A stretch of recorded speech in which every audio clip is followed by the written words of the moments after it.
and welcome to Mixed Mediology. Today is Vlogoween Day 8 and this is part B of the Kitchen Witch Label series of videos. So if you watched part A, then you know the backstory and you know why I wanted to do this and how it came about. Part B is actually seeing me create my labels, tea stain them, put them on the jars, and then put the jars into place. So I just want to say really quickly that in my excitement to create these labels, I didn't even do the whole project. So you're gonna see me talking with my jars. They're so not even done. They're so not done. Because what happened was I totally forgot to distress the edges. So I tea stained the paper and I tore the labels out. And at that point I was supposed to pause and distress my edges with a slightly darker shade of brown so that they looked more worn and old. But I was so excited, I didn't even think about that, and I just had to get the labels on the jars. So I now have to go back and re-distress because I really want them distressed. So if you decide to do this project, make sure that when you tea stain and then tear out your labels that you pause and distress your edges. Don't forget to distress the edges. And this will all make more sense when you're actually looking at the video.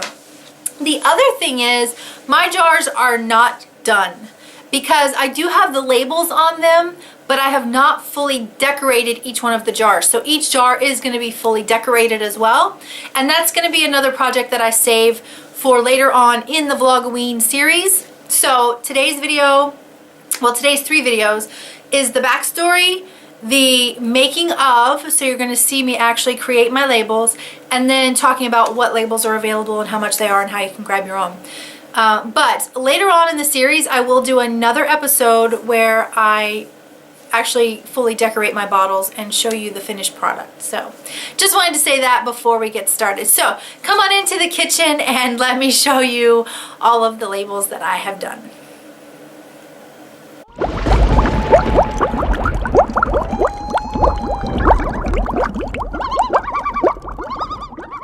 Today's video is me actually showing you how I'm making my jars, what I'm putting into my jars, and then applying my labels to my jars. So, if you watched the other video, you're gonna know this, but I've been collecting jars for a very long time. And my husband is so happy because I am now actually putting them to use. So, the Kitchen Witch labels are individual files. They can be sized and adjusted to fit your specific bottle, so there's some customization available. And you can make them any size you need them to be. So for example, if you just have a small container for cornstarch, you would print this smaller. Or if you buy a lot of cornstarch, you just print a bigger label for a bigger jar, whatever. There's a lot of versatility available in the sizing of the labels. So what I've done is I have been collecting jars for about 1.5 years now. Some of my jars are purchased from like IKEA or the Next, other places like that. But a lot of them I've also just collected as I've emptied them. So I have some pickle jars, I have some Nutella jars, I have some peanut butter jars. I'm using all glass jars with good lids. And this doesn't have to be an expensive project. Like seriously, you could just go buy the labels and then make these with jars that you already have around your house. You could use your Rubbermaid storage containers or any other like organization containers that you're using in your pantry. Or you could use whatever you've already got your shit in. So like I just had this Tupperware bowl. This is what I keep my bread flour in, and there is a bread flour label. So whatever containers they've already come in, or that should have been wherever you have them stored at. Because the other thing I'm going to tell you is you could use them on what they originally come in. So like for example, cilantro, just rip the label off. There is a cilantro Kitchen Witch label, so you could just peel this label off and stick the new witchy label on there. I've done that with these jars here. This is soy sauce and this is Worcestershire sauce. I've completely cleaned the jars, removed the labels, so there's no glue residue or anything. They're completely cleaned off. And I have, oh, they're in the other room. I have the soy sauce and the Worcestershire label already printed. Aha! Anyway, so yeah, I've completely cleaned these off, and there is a soy sauce that I will attach, and a Worcestershire sauce.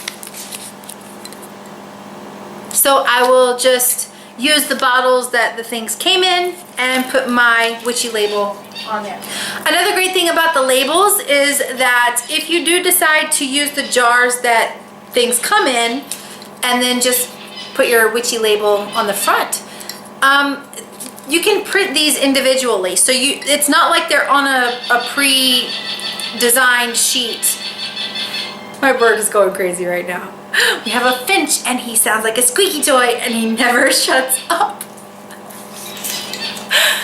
Anyway, the good thing about the labels is they can be printed individually, they can be sized individually, so it's not like a set sheet of labels that can only be printed in that way. It's not a PDF that then has to be printed in a specific way. You can print individual labels at any time, and you can size them as needed. So when, you know, Worcestershire sauce lasts for a good long while, but when this bottle is empty, you can just print a single Worcestershire label and stick it back on there. It's not like you have to print another whole sheet. So here are just a couple of sheets that I printed duplicates of just to show you here on video. And what I'm going to show you in this video is actually how I made my paper look this way, and then how I have attached them to the bottles. I keep showing the cornstarch, but like there's other stuff. I promise it's not just the same 5 labels that I've been showing in the last 3 videos. Just these are what I have handy. So yeah, everything is they're all unique. They're all different. There was a lot of time and a lot of love put into these labels. I spent hours like playing with the fonts and putting this font with this font and rearranging the letters, and like because I wanted it to be witchy, I wanted it to be perfect, I wanted it to be storybook. And so I really put a lot of time and effort into creating each of these labels. They are each unique. No two look alike. And I tried to also kind of make the label fit with what it was. So for example, the black pepper, it's spicy, it's, you know, it's not always good for a lot of people. Sometimes it's too much for people. Sometimes it can make you sneeze, it can make you unhappy. So the label is a little bit, you know, a little bit, what's the word? A little bit creepy. Cinnamon, again, is another little spicy one, so there's some spice happening in there. Popcorn. It's just really cool, you know, like it's just really cool. Okay, so what I want to do in this video is just show you how I made my paper look like this, because all of my labels look aged and worn and old. So I'm going to show you the tea staining process, and then I'm going to show you how I actually attached the labels to my jars. So I used matte medium. You could also use Mod Podge. You could probably get away with double-sided tape or some other glue, whatever other glue you have. I would just say to be careful about going around the edge, because if you get something along the edge, it's going to show up and then it's going to fuck up your jar and you're going to be unhappy. So just a word of caution about going around the outside edge. You'll see that I apply the matte medium and stick my labels down and then go over it again with the matte medium. You just want to be really super careful about going around the edges. So that is that. Come on down and let's see how I made the magic happen.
there you go. All of my labels are done and I love them. I think they turned out so cool. I love these labels so much. I cannot wait to get back to my house in the States and actually decorate my kitchen and put my jars on display. I think I'm gonna do open cabinets when I get back and have my jars out on display. I love them. It was so much fun to create these labels, and like I said, I really put a lot of heart and soul into these because this is a project 10 years in the making. This is something very near and dear to me, and I absolutely loved making these labels. So the entire Kitchen Witch label is available for purchase. There is a link below to the direct purchase link. There's also a link below to a quick video just telling you a little bit more about what labels are available and how to purchase them and all that good stuff if you need a little bit of assistance with that. So if you want to purchase your very own humongous pack of Kitchen Witch labels, all you have to do is click the link in the down bar below and it will take you directly to the PayPal button. If you have any questions about any of the labels, if you want to ask if a specific thing is there, you can email me at mixedmedieology@gmail.com. There's also a link for that in the down bar as well. And if you decide to redecorate your kitchen and you pick up the Kitchen Witch labels and then use them, I really want to see. I want this to be a thing. I want everybody to who wants this feel in their kitchen. Like, I want us to have our labels on our jars and then share pictures, and oh, I'm so excited. So remember, you can find me in the Mixed Medieology group on Facebook. If you pick up the labels and want to share your pictures, that is the place to do so, because I'd love to see. If you like what I do here, don't forget to hit that little subscribe button. That way you don't miss anything. Then you can share it with all of your friends. That way they can hang out with us too. You can find me on Facebook, Instagram, Pinterest, and the links for all of that is in the down bar below. Thank you so much for being here, and I'll see you next time. Bye!